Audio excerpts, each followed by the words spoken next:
really somebody who's that into the Bible. So they ask him questions about, okay, what's your favorite Bible verse? What's this? And he doesn't want to answer. He says he will not answer that. And I don't know if this is true, but supposedly he was leaving one of his events one day in Iowa, and he was overheard talking to one of his aides. They were discussing the book of Genesis, particularly God creating the world in 6 days.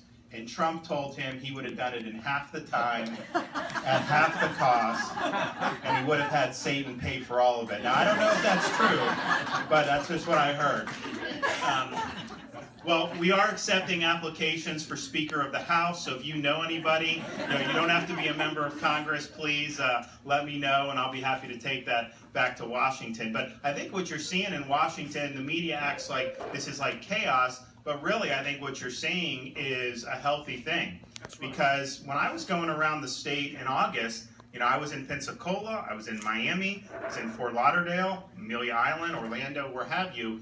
There was a deep sense of dissatisfaction by Republicans and conservatives about the leadership that we were getting in Washington. And that's not a personal knock on anybody, but we had such high hopes after a very big midterm election, and people were disappointed. I was telling my voters, I said, look, we win the House and Senate again, first 100 days, we're going to put all these bills on Obama's desk. We're not going to, sleep. We're going to be doing all this stuff. Never happened. There was not the leadership there to really show the type of vision that we need. And so I think that, John Boehner understood that he had been there a while. It was time for some new blood. And then Kevin McCarthy, had he ascended, most of our voters would have said that's nothing that's changing. And I give Kevin credit for recognizing that he was not necessarily the right guy at the right time. And so I think what we need is somebody to lead the House who's going to be able to articulate a vision about what does limited government mean, what are the problems with Obama's policies, and how can we get the country back on track. And that has got to be the focus. And people say, oh, there's fracture, all this stuff. Guess what? If you have really serious conservative reforms that you're pursuing, people will rally around it. If you're not rallying around anything, well, of course, guess what? People have nothing to do but to fight. And so it's really the absence of big ideas that have been put forward in the Congress that I think has brought us here. But I think it is a chance to where you can have leadership that our voters have confidence in. When I see polls saying 75% disapproved of the congressional leadership, well, Republicans disapproved, that was something that I saw going around the state, and I saw it time and time again. So I think that we have the chance to get us on a better foot going into 2016. And I don't care if Obama vetoes bills. Let's make him veto bills. We shouldn't say, oh, he's going to veto it, so then we shouldn't even try. Come on, there's too many things to be doing. I think 2016 is very important because of what's going on in the world. Chris mentioned being in Iraq. I was in the area where Al-Qaeda in Iraq was driven out. And then to see ISIS take that over is really something that is frustrating. But not only that, when I was in Iraq, the #1 cause of deaths for our service members was Iran, because Iran was bringing, they would provide the Shiite militias and these terrorist groups with these really devastating roadside bombs. They were EFPs, and they killed at least hundreds of Americans. And so to now be in a situation where they have all that American blood on their hands, and yet we have an administration giving them $150 billion, giving them a path to a nuclear weapon, and you're seeing what's happening in the region. Everything is chaotic. And what does Iran do? They're firing missiles. I mean, that's the big middle finger to the President of the United States, and yet he thinks he's succeeding, with this policy. And so it's very, very frustrating. It's also frustrating as someone, I served in Guantanamo Bay at the detention center, and I never thought that I would see 5 Taliban hardened terrorists simply released the way they were. And yet he's releasing more terrorists as we speak. And I think he wants to give it, Guantanamo, back to the Castro brothers, and who knows what will happen with some of these guys. And so we're in a very, very perilous times. And I think the Congress should have been much stronger on this Iran thing from the beginning. We did sanctions in the House 2 years ago. We got 400 votes. The Democrats, they had to vote for it. Harry Reid kept it bottled up in the Senate.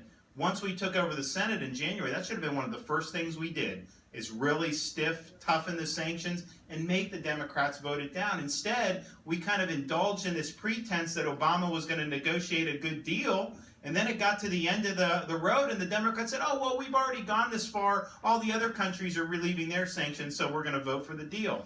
Now, that was a frivolous rationale, but we allowed them to have that convenient excuse, whereas I think had we been tougher earlier, I think we could have stopped this whole thing in its tracks. But again, that's a lack of leadership. I think that what we should do in the Congress, and then what the next president should do, but we should continue to push on Iran and tighten as much as we can, make Obama veto it, make the Democrats continue to vote it down, and then if we do elect a Republican president, I think one of the first things that president needs to do is move the embassy in Israel from Tel Aviv to Jerusalem, which is their rightful capital.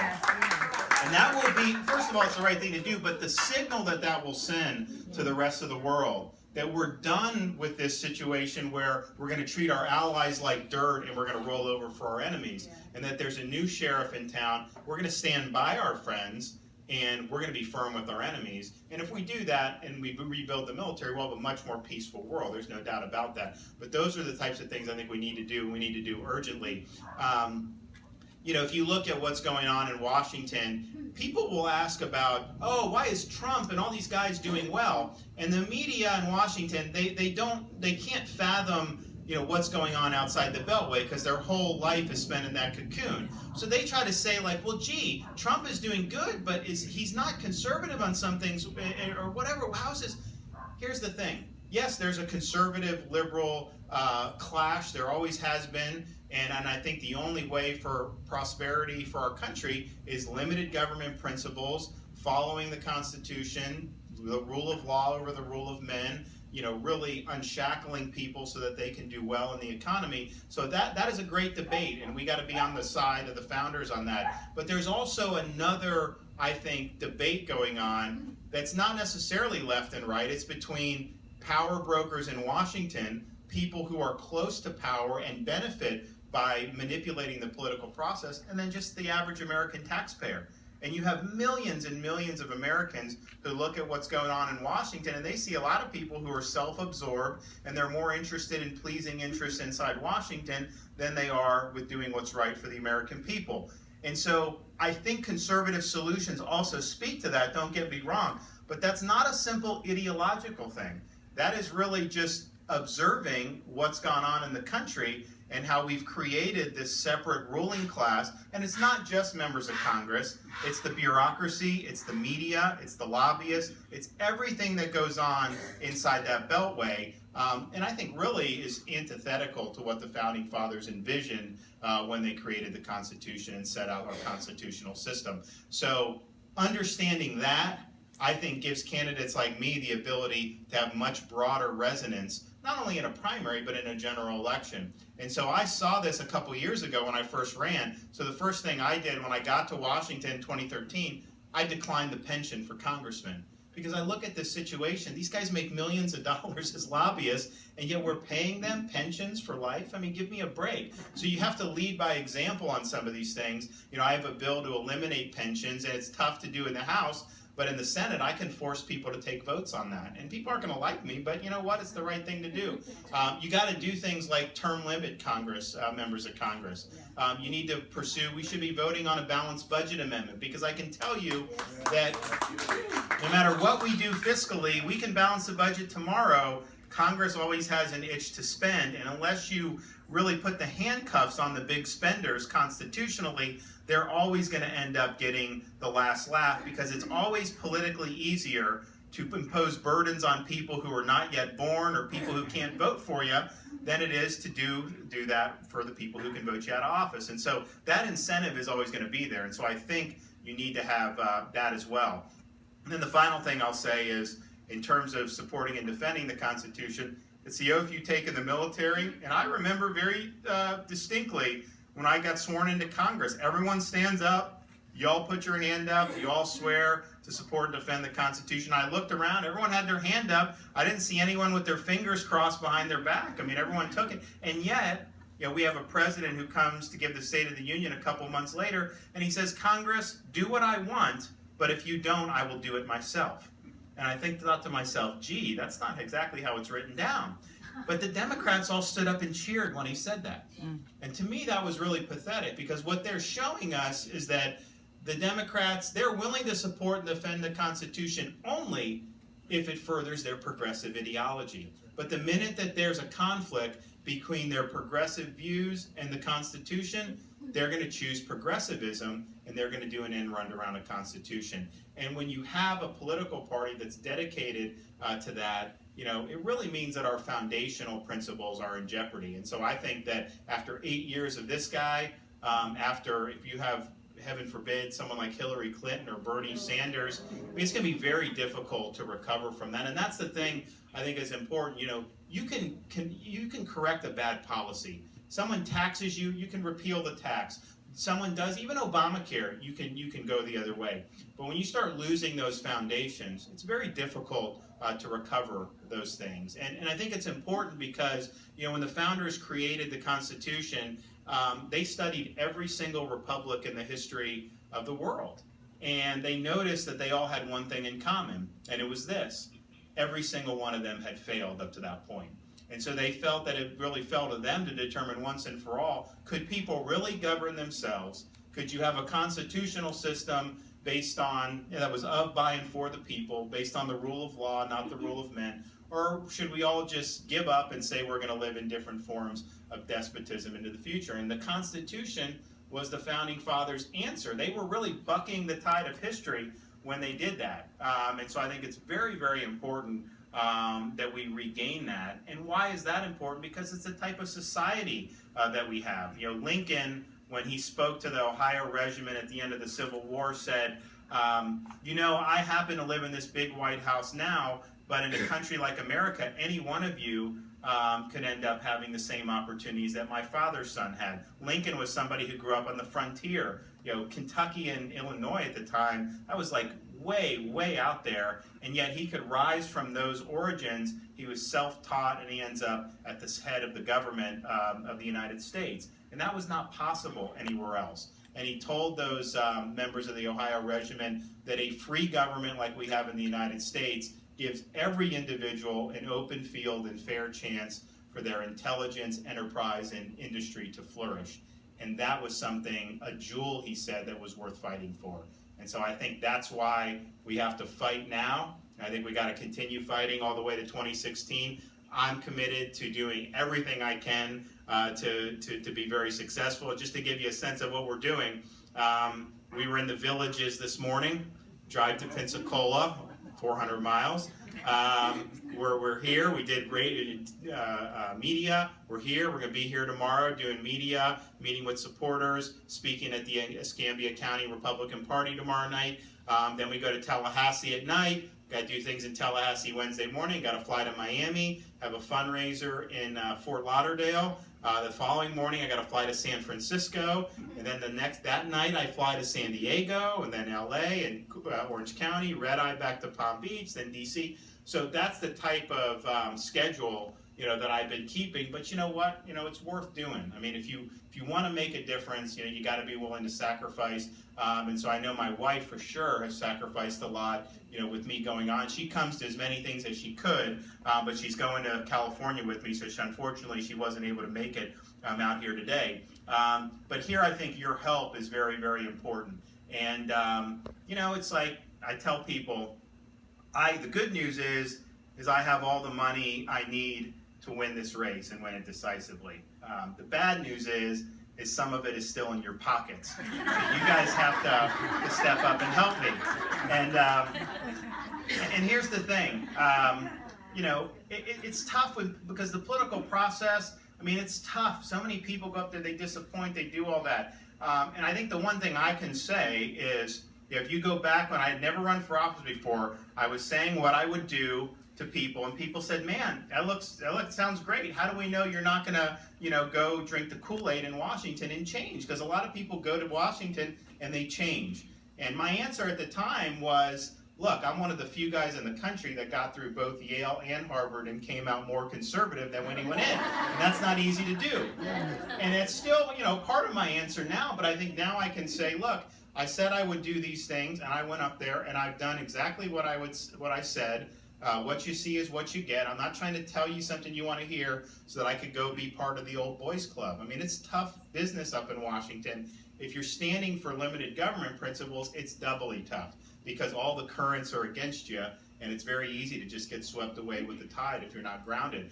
So I'll be somebody who will continue to stand for the principles that you and I hold dear. And when you're supporting us, many of you have given contributions. We appreciate it. Write a check, and here's the thing. I mean, you can write a check that doesn't matter. When you're really in the fight, you're writing a check that may pinch a little bit, and you may feel that for the next month or something. But that really is what it's going to take to get the country back on track. And I think that your support will be big here. I think in this primary, we should totally dominate Northwest Florida, hands down in this race. And then in the general election, we're going to dominate Northwest Florida, hands down. So this is a very critical part, and I think your support means an awful lot to me. And so I thank you for having me. It's been great. I'll be happy to take any questions, but make sure you step up to the plate and help us. We really, really appreciate it, and we will use it very well. So God bless you all. Thank you.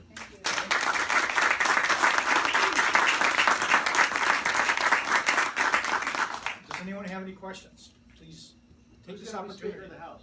What's that? Who's going to be Speaker of the House? I haven't the faintest idea, to be honest. I mean, I really don't. I think that Paul Ryan could probably get it if he wanted it. I don't think he wants it. And Newt Gingrich, get Newt back in there. He doesn't. Yeah. Yeah, look, I mean, I would actually, people in Washington like, oh, you're never going to get someone outside the House to come in, because the Constitution just says you can select a speaker. It doesn't say they have to be a member. And that's totally ridiculed in Washington. And look, could it actually happen? It probably would never happen because most members want to vote for someone who they have a relationship with. But the good thing, if you were to do that, is the problem is, in order to do what it takes to become Speaker, once you get to be Speaker, you can't change what needs to be changed, because that's the system that elevated you. And so if you took someone totally outside it and put it there, they could go on a major reform, have a major reform agenda that could be very exciting. Now, that's precisely the reason why a lot of members wouldn't want to elect somebody from outside the House. But I think it would be good because, if you want to change the system, you got to understand, I mean, the way Washington operates in both parties, unfortunately, the permanent political class of both parties are both to blame. How about old crazy Newt? Could he come in there? You could Newt do it? Look, I mean, I like Newt because he ran in '94. They had certain things they promised to do. They got elected, and they did it. Right. And they did not have 60 votes in the Senate. How did they get all this stuff on Clinton's desk? Because they made the case to the American people. Because they were pursuing policies that were resonating with the American people. And they ended up reforming welfare, balancing the budget. They did a lot of good things. And so since then, we don't have a great record in the Republican Party in the Congress of doing, those types of significant reforms. Clinton was willing to work. Yeah, I mean, look, Obama is an ideologue. Right. He's absolutely not going to work with, he hates Republicans. I mean, he treats the Ayatollah better than he treats Republicans. The only person he dislikes more than Republicans is Netanyahu. Everybody else, from Putin to Kim Jong-un to the Ayatollah Khamenei, they're all, in his estimation, not as low as Republicans. And so he just detests Republicans, and he does not want to work with anybody who doesn't share his ideology. And that's true. Clinton really didn't have an ideology. Clinton would do things if he thought they were popular. Well, Obama is not. I mean, he's had approval ratings in 40% for like 2 years, and he doesn't care. And he may go out as one of the least popular presidents we've had in the last 50 years. I don't think he cares. He's more interested in imposing his ideology on the country.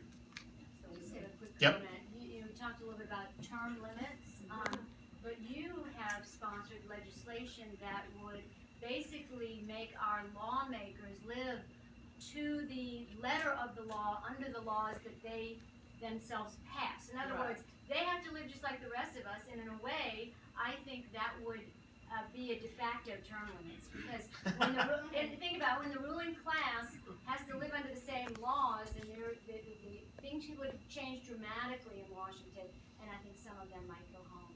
Yeah, look, I mean, I think if you did the pensions and you made sure that Congress had to live, so Obamacare is a good example. Congress is supposed to be under Obamacare. Now, I saw this coming, so when I took office, I declined all the healthcare subsidies, taxpayer subsidies. My wife and I do our own thing because I knew that this was not on the up and up. And what happened is Congress is supposed to be in these exchanges. They didn't like it because they were going to have to pay more. So they basically are now in a small business exchange that is limited to businesses with 50 or fewer employees. Somebody in the Congress signed a declaration saying Congress was a small business with 50 or fewer employees. So that now makes all the Congress eligible for an $11,000 subsidy from the taxpayers, and that is wrong. And so those are the types of things I think if you just enforce. But the term limits are important though too, because right now when people go up there, their number one priority is to stay there. And there are people that just want to hibernate, and that's all they want to do. Term limits, and some of it though is not necessarily their fault, because like in the House, so much of it's based on seniority. So if you're there, you could be the best person in the world. You're not going to be the chairman of a committee if you've only been there for 2 terms. That's just not the way it works. So the system's like hang around, play the system, play the game, do that, and maybe you'll get a chance to be in one of these positions. I think if you did term limits, people would know their time is limited, and they'd be less worried about staying forever because they know they couldn't, and they'd be more interested in making the most of the time they have to actually do things on behalf of their constituents. And so I think it would be very positive. The best argument I've heard against term limits is that the